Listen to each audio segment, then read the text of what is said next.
I lived in Melbourne for about 25 years, and then we moved back to Launceston. So I grew up on the northwest coast, and I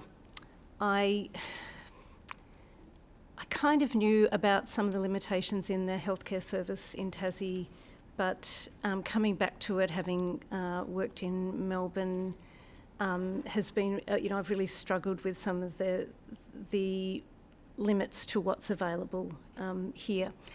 But I'm also just really reminded that we have some really special things in Tasmania. We have really strong communities, and we have the most incredible land. And I think I've always believed that we could learn a whole lot more about living with illness or anything that happens hard in our lives from our Aboriginal communities, and I don't know why we don't do that more often. But the Stony Creek Nations clans, 3 of them, were all connected here by the Tamar River, or the Kanamala-Luka River. And they lived here in harmony with the seasons for several thousands of generations. And I always remember that in terms of the traditional owners of this land, but also that it is the really special thing about Tasmania, and I think we need to be even more connected with land when we're going through hard times. So I just kind of was thinking about that. When I first started working in oncology 30 years ago, a breast cancer diagnosis when it metastasised was a complete change of direction for all of us as support people, and it was really end-of-life care. So 30 years ago, we would sit and have those conversations. And then treatment started to change, and they changed so much and made such a big change that we started to hear, and certainly BCNA were hearing when they were doing State of the Nation, that there were so many women who were living with metastatic disease, and we always take a while to catch up with the lived experience, us professionals, but a lot of them were saying, well, how am I supposed to do this then? If now actually I'm going to live with this, what does that mean? And, yes, I'm grateful, but there's a whole lot of things about living with an ongoing diagnosis of cancer that's not easy. And we had to kind of catch up with what are the needs of that. And for a while, BCNA had a telephone support service that I was one of the counsellors on, just for women with metastatic disease, and we mostly were supporting people from all over the country, from really rural areas where there wasn't support. But we needed to acknowledge it because there was a real shift. So now we go, okay, here we are now, and what does this mean? How do we do this best? What I'm wanting to do in this talk is to talk a little bit about how we've started to understand what the experience is like. And you can all go, you have no idea what you're talking about. I've never had cancer. I've lived and worked with people, hundreds of people who have, but I still cannot know what it's like because I've never stood in your shoes. So jump up and go, no, you don't know what you're talking about. But I think sometimes it's really useful to look at, okay, these are the things that happen, and this is how we understand it psychologically. So the first part of my talk is going to be about kind of reflections on how we understand this process. And then I want to come up with some ways that might be helpful. And I'm happy for you to speak in, at any time if you want to. I think we often hear these statements about how strong and wonderful we are when we handle hard things, and we go, didn't realise I had a choice. We just do. And yes, we find our amazing strength, but it doesn't mean that we're always happy to have to be doing that. This was a quote from a woman that I worked with, I think the first time when we were really looking at the adjustment to metastatic cancer, and she was coping really well, looked from the outside like everything was going well. And I said to her, what was it like? And she said, nothing can prepare you for the diagnosis of metastatic breast cancer. Everyone is different. And we know that some people are diagnosed for the first time their diagnosis is metastatic disease. We know that others are diagnosed with early stage breast cancer, go through years of treatment, have breaks, and then have metastatic disease. So it's all different, and everyone brings their own story to that. But I just want to read you this quote from a woman when she heard that her disease had metastasised. She said, "I felt angry and then hopeless and then panicked, and then I think I was depressed. I had trouble eating and sleeping. It was like an emotional flood with so many thoughts going around and around in my head. What about this person? What about that person? What about me?" And I like this quote because it kind of goes all that stuff that actually goes through your head, and then we know that it can settle and we start putting it in its place. There's a group of cards by a woman called Emily McDowell, which you can look up if you want. Some of them I chose not to put up publicly, but they're fantastic cards because they kind of say it like it is. This one says, "I promise never to refer to your illness as a journey unless someone takes you on a cruise." I don't want to talk about this as a journey, but I do want to talk about it as a transition. So like any big change that happens to us, we go from who we were before it happened, and then we go through a period where we're adjusting, and then we are who we are at the other end of all of that adjusting and that time that's up in the air. And so it is like going on a bit of a road, and everyone's road is different. The mainlanders in the room will not know where this is. I'm hoping the Tasmanian people do. For my dear friends from the mainland, Ricky, you're not even looking. She's reading, because she's reading, sorry, that's terrible, she's reading a thing. So this is Jacob's Ladder, which is the road up to Mount Barrow, which would be the closest place you can go to snow from Launceston. And it's a rite of passage to not only go up it, but I found at different ages. The first time I remember going up in the back of a ute, and as a child thinking, what the hell are we doing? So for you mainlanders, you go up, and so it's in the snow generally because you go up to the ski areas. And when you get to the corners, it's only one lane. So if there's another car coming down, you reverse down. It's terrifying. The second time I went up, it was with a whole lot of, we were in our early 20s, and there were a couple of the guys that came who thought it was really funny to rock the car as we went up. And now that I'm older, I don't go up it. I'm just terrified of it. But I think it's a really good picture because it's not a straight road, is it? It's like this. And what we know is that some of it is fantastic. And we hear people say, I know how loved I am, and I know what's important in life, all those beautiful things that can happen, and then we have days that are really bad. So I think it's probably a bit more like Jacob's Ladder on a icy day. I often think about the metaphor of crossing a bridge as the transition, and this is actually a painting of a blind woman crossing a bridge, so I think that's even more close to the metaphor, where you are forced to get on a bridge. The day before you found out that you had breast cancer, or you were supporting someone that you loved had breast cancer, you were who you were then, and then you're told you have to get on this bridge and you have to walk across it. And when you're walking across it, not knowing what's on the other side, it's a really uncomfortable place to be. And that's because as human beings, we want normality, we want equilibrium, we want everything to get back to what it was before we had this worry. And so going across that bridge is often the time when I'm working with people because it's just a very uncomfortable place to be. But it doesn't stay that way for the whole time.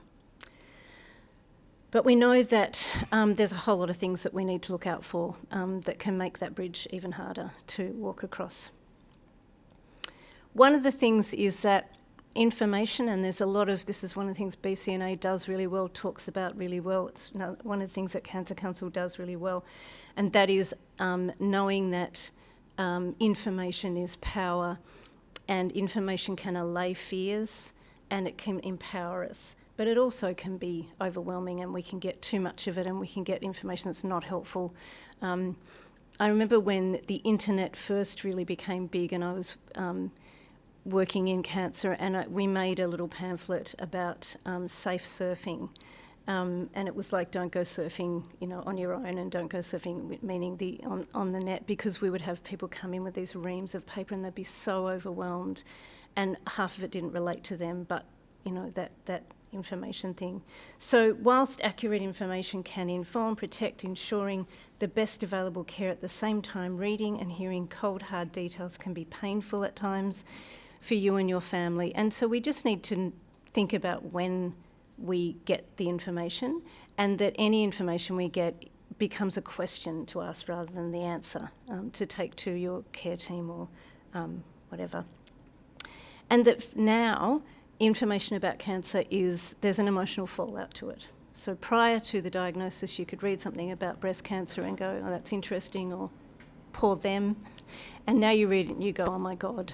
And also, don't you find that it's everywhere? It's in every newspaper, and it's suddenly everyone's writing about it. It's not any more than it was, but you become more aware of it. And so it's important to prepare for that. And then the other thing, and it came up in the session this morning, so this card says, I'm so sorry you're sick. I want you to know that I'll never try to sell you some random treatment I read about on the internet. But we know that people do, and that even in really subtle ways, they'll kind of say, was anyone told you should be taking turmeric for bone pain, and those sorts of things. And I think that those offerings often are from people who don't know what else to say. And sometimes we can just take them as a gift and go, thank you for telling me that. Throw it out. And sometimes it's just painful, and you go, you know what, you actually have no idea what you're talking about. But we get all of this. This adds to the stress. And then there's this pull that you're not allowed to have any negative thoughts. So it's either said outright, or you say something and the person will go, oh no, don't think like that. It's going to be fine. Everything's going to be fine. Or you just feel like you can't talk about how you really feel around the people that you love because you're trying to also make it okay for them. The reality is that to get a diagnosis of metastatic breast cancer and not have some negative thoughts would be very unhealthy and would make me concerned about your mental health. The most normal thing in the world is that there are moments where you go, I don't want this, didn't want this, it's scary. That doesn't mean they're the thoughts all the time. But trying to stop people from doing that is just crazy and actually puts more stress on them. And then there's this. How many of you have had that? Oh gosh, but you look so good. That's amazing. And I think also, especially with metastatic disease, because you are getting on with your life and people go, oh, gee, it mustn't be any trouble at all, because she looks fantastic every time she goes out and she's getting on with things, and actually that is the case, and it's wonderful, but it's not the whole story. And again, I think that these comments almost make you feel like you have to be looking like you're okay. It's almost a plea of, oh gosh, you look good, that's good, nothing bad's going to happen, I can't hear this. So I think we have this really delicate walk to balance hope, which is very real, and it gets more and more real every day with the treatments that we have, with the chaos of all the other concerns. And both those things are okay to have. It's just that we have to balance them. One of the side effects we don't talk about is managing all of these relationships. And the first one, I think, is your relationship with yourself. Who were you before this happened, and who are you now, and where do you want to get to? And then others, and I'll go through some of them. So self first, and I mean, I think this, even for those of you who feel like you're doing really well, even for those of you who a feeling like this has actually shown me how loved I am and all those important things. A part of everyone, I think, goes, I miss the old me, I miss the happy me, everything's changed. And there's a wistful feeling of, I just wish I could go back to that time. The reality is we change with every transition that we do, and ultimately we need to go, I'm going to be here now, and this is what I'm going to focus on. But, it needs to be okay that sometimes you go, I wish this hadn't happened. So I'm going to just put some questions up here, and I'm not asking you to answer them at the moment, but I want you to think about them, because I think one of the things that's important, and I think this is especially with metastatic disease, because it is an ongoing process, is that we stop and assess where we're at different times, and it shifts. I think we all know that. So I'm just going to put some questions up here, and you can just go, oh yeah, do you know what, I'm going to think a bit more about this particular one. But it also relates a bit to how we understand how many different things are affected. So what's been the worst thing, the most traumatic thing? How has this changed your plans that you had before this happened? How has it changed your body? How has it changed how you see yourself? I always find that a really interesting question to ponder. And, often we hear of women especially who said yes to everything and now they don't anymore. There's some really good things that come out with how I see myself now, but it's a question for you to wonder to yourself. How much support do you feel you have or have had? And if it's not enough, how are you going to shift some of that in your life? What are you hopeful for? Goal setting is a really useful thing to do all the time in our life, even if this is something I'm going to achieve in the next month, because we can think that far ahead, and it helps us to kind of keep moving forward. If you have a partner, how is your partner? If you have children or children in your life, how are they? What is meaningful in your life, and how can you have more of that? And I'll talk a bit more about that in a minute. Do you know where you can get some help? I'm going to mention some of those things a bit later too. I really believe that cancer happens to a family, and I use the term family very loosely, so it's whatever your tribe is, the people that are important in your life. Cancer it's like it comes through the door of the house. And so I like this image of these mobiles, because it looks a bit like a family tree, or as a social worker, I'd draw a family Genogram, it's called, when I'm quickly doing this is what this family is and this is how they're connected. But the other thing is that it moves, and it's all balanced by each other. So if I was to go, okay, this blue piece is the person who's had a diagnosis of metastatic breast cancer, and I went flick, what would happen is the whole thing would move. And some bits might twist around each other, some might just move a little bit, some might fall. They will all move though, and that's what happens in any family when something like this happens. And yet we're really bad at caring for someone and their whole family. We have all those things about, no, we can't give you any information because you're not the patient, but we'll put all of the responsibility onto you to look after them when they go home with their treatment. And we have all these expectations that family members will be able to manage without really helping, I think. We know that people with cancer often report that their family needs are the biggest concern they have, all the more reason for us to take it more seriously. And we know that physical emotional distress for families goes up as people with cancer get sicker or have any event that's happening. So it clearly impacts, and I just think we need to actually view the whole group. The other thing that we know is that partners or very close people to the person who's had a diagnosis, their level of distress, if we could measure both of them, is at least as big as the person who's diagnosed, and in some studies it's bigger. And it's different though, and the concerns they have are different. The information they need is different, but it's even more out of their control. If we feel out of control with this diagnosis, your partner or someone close to you can feel really out of control. And often partners, and I know there are some who are useless and they're not there. I know there are some that leave, but I also know lots of ones who are just amazing and hang in there and usually put all their needs aside. And then, of course, there are problems later on without the support. Children. One of the biggest issues that we have is not understanding the stress that children go through and not understanding that if we don't tell them things, they will be even more stressed.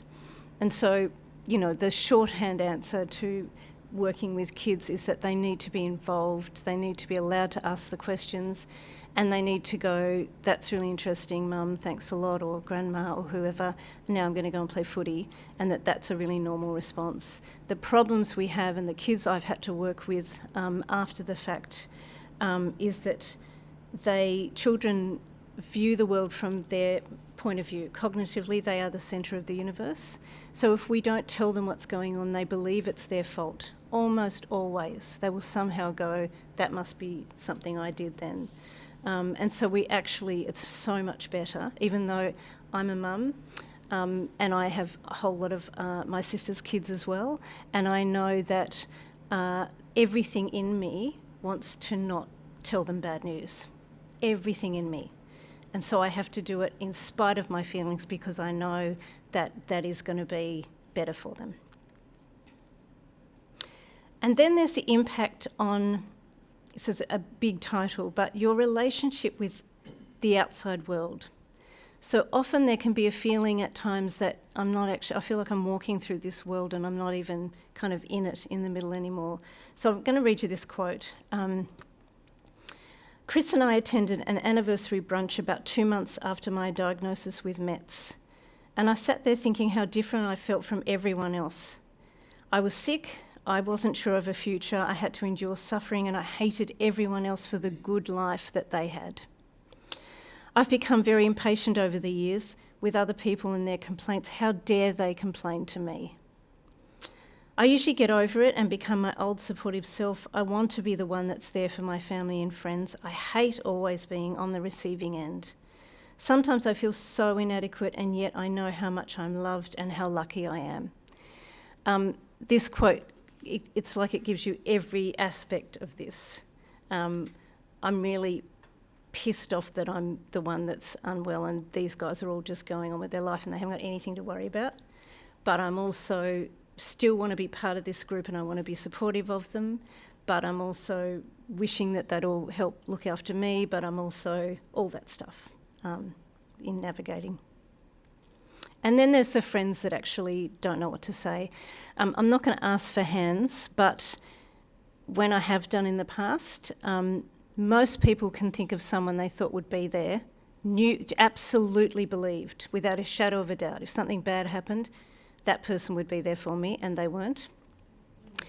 And usually the other side is true as well, that there are people that you like come out of the woodwork and you go, that neighbour that hardly ever spoke to me is dropping meals around, and how amazing is that?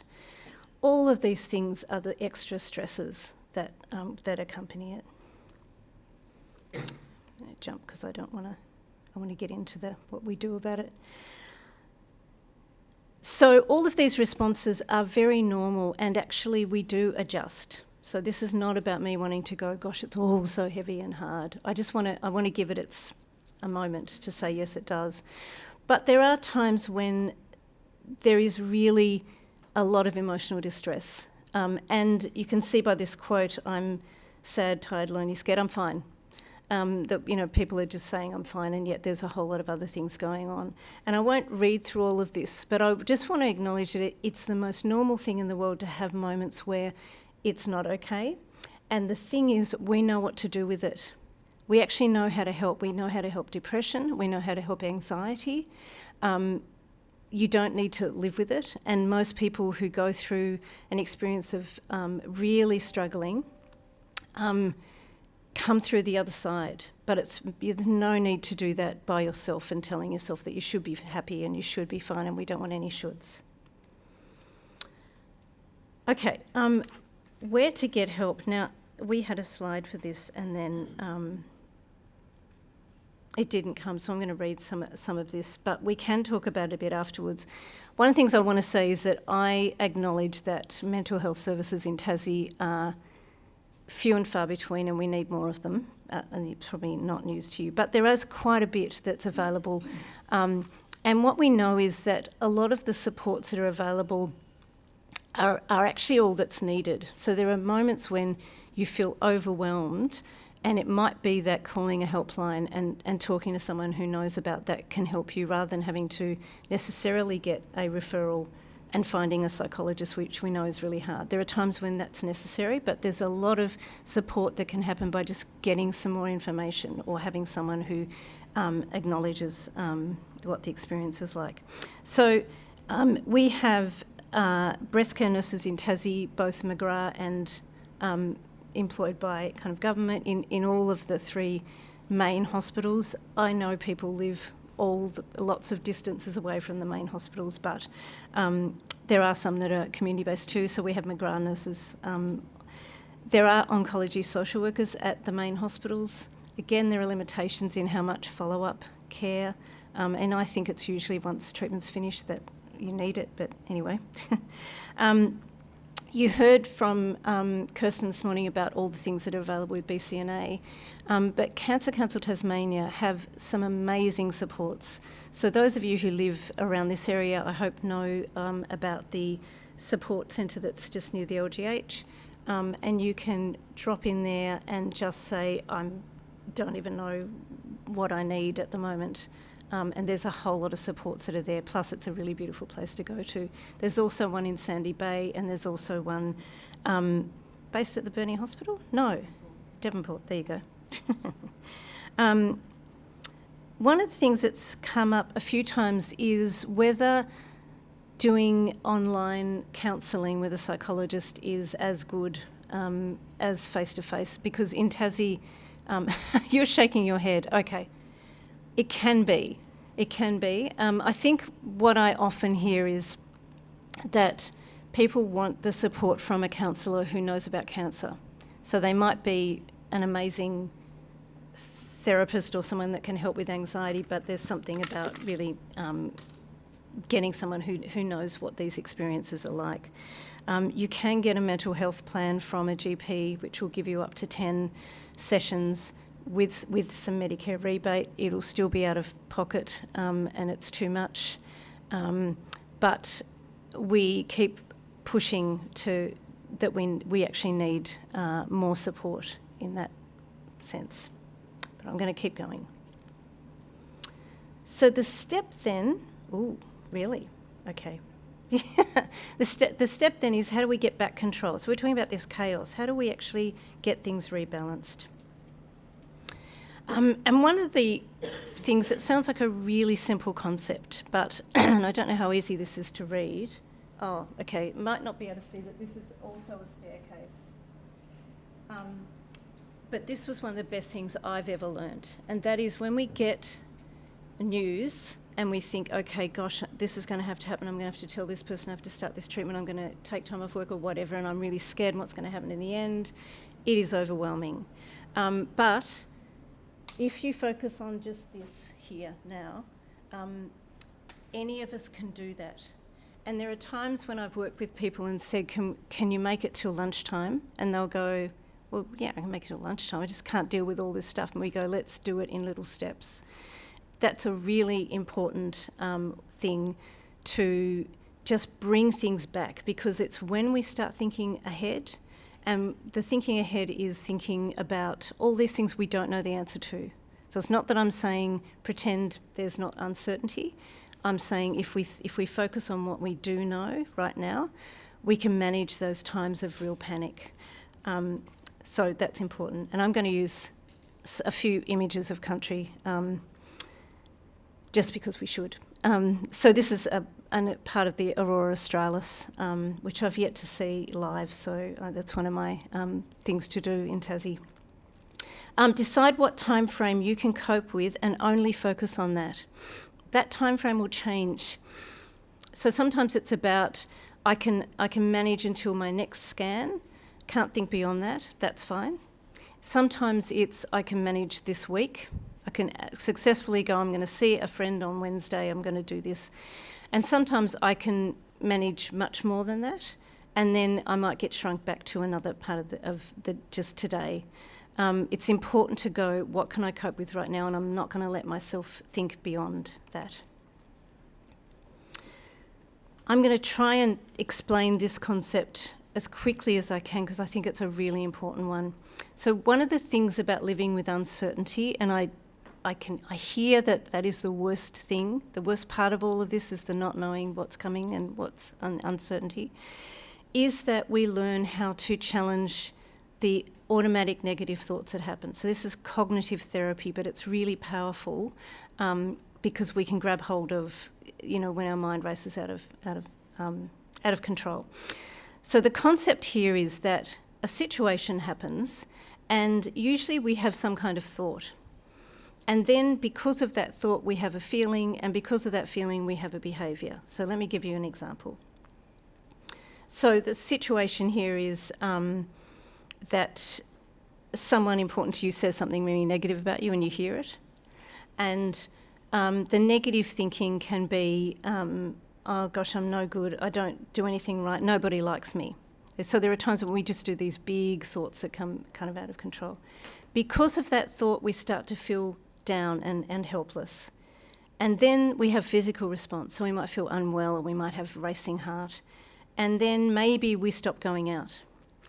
So if we can go back to that thought and we can challenge it, okay, this person said something horrible about me, that may or may not be true, but it actually doesn't mean that any of those other bigger things, we can start to stop those getting out of control feelings. So I'm going to give you a couple more that you might relate to. So the trigger here, the situation is you notice that your shoulder hurts when you're hanging out the washing. The thought is, oh no, the cancer has spread. That makes you start getting panicked, so your heart races. You go to bed, withdraw, panic, and you avoid the next appointment with the oncologist. That does happen sometimes. What we can do is challenge that thought. So we might go, okay, that is how I'm feeling. Oh my God, the cancer spread. All right, let me check that. There are lots of reasons why my shoulder might be sore. I did extra gardening on the weekend. I should address it and move on. So I am going to be my own therapist here. I'm going to stop that. Oh my God, it's getting out of control. We may do some coping strategies. So we're getting panicked. Let's learn how to do some breathing and get ourselves back. And we might do something about it. So we might use that mild painkiller, see if that works. If it doesn't work, then we're going to make ourselves go to the GP, even though we're really scared. So rather than it being out of our control, we go, I'm taking control back. I'll give you another example. You're due for another scan. Now we hate going and having scans. We're like, fine, and then a couple of days before we're like snapping at everyone, and it's because the scan's coming up. Now, often we start feeling something before we realise what the thought was. We're just suddenly in a really bad mood, or we've got a headache, or we're tense, and we don't even really know that actually it's because the scan's coming up. So we might be feeling tense muscles and headache, unable to sleep, snapping at everyone. It could be tension then in the household and the family, and the thought was it's going to show that the treatment hasn't worked, or something's going to come up again. But I haven't let myself think about that thought, but I've had all those responses. So how can we fix it? We can stop and think about why you're feeling all those tensions. Oh, that's right, I've got a scan coming up. That's understandable. Changing the thought. This is a scheduled part of my care. It's part of how surveillance is happening. It's that I'm being looked after. It's scary, but it's a good thing that it's coming up. And we might plan for the lead up to the scan. So we tell everyone around us, you know what, every time I've got a scan coming up a couple of days before, I'm going to be a nightmare, stay away from me. And so you plan for it, and it doesn't then become too big a thing. If we can start doing this, it is life-changing. And of course, it's the same for anything, not just things to do with cancer. So this is the Cataract Gorge, not very far from here. It is really important to challenge automatic negative thoughts. I am going to skip through this and I'm going to talk about the last thing that I believe is really important. And that is that we feel despair, and I understand despair as it is just too hard, I can't face it. When we have suffering, and by that I mean any kind of anxiety or concern, without any meaning in our life. And so that's a really normal response. But we can counter that by making sure we have more meaning in life. That doesn't take away the suffering or the pain or the fear, but it rebalances things. So it's important to take a minute and think about what brings you joy. And the things that bring us joy are usually really simple things. So they're not the big, won Tats Lotto, or I went on a big trip overseas or whatever. It is how cool the gardens look at the moment. It is that there's snow on the mountains at the moment. It is that a friend sent you a nice note. It's those little things that actually bring us meaning. This is my dog, Gertie. So it's, watching Gertie sleep. Although, as cute as she looks there, she's probably snoring like a bush pig. Honestly, no relation to actually how cute she looks. And then one of my favourite things is beachcombing. So I got some of those from Launceston the other day. So it's important to identify what brings you meaning. And often we know some things that bring us meaning, but we haven't done them for ages. We need to have more of that, more of those little things. We need to schedule them in. And probably the final thing is that courage does not always roar. Sometimes courage is the quiet voice at the end of the day saying, I will try again tomorrow. We don't need to be brave and be kicking it every single day. We now need to allow ourselves permission to not be brave sometimes. So the recap is that managing anxiety is about taking some power back in spite of the fact that there's uncertainty. Authenticity is about believing still in who we are and being clear about that to the people around us. And we can deal with despair by making sure we have more meaning in life. So I want to leave you with this thought to take away of what do you need now in your important relationships with yourself and others, just that will increase the happiness in your life. And you can ask that again in 6 months' time and the answer might be different, but it's always good to just stop and review those. And I'm going to jump through this and stop, and we have 15 minutes left.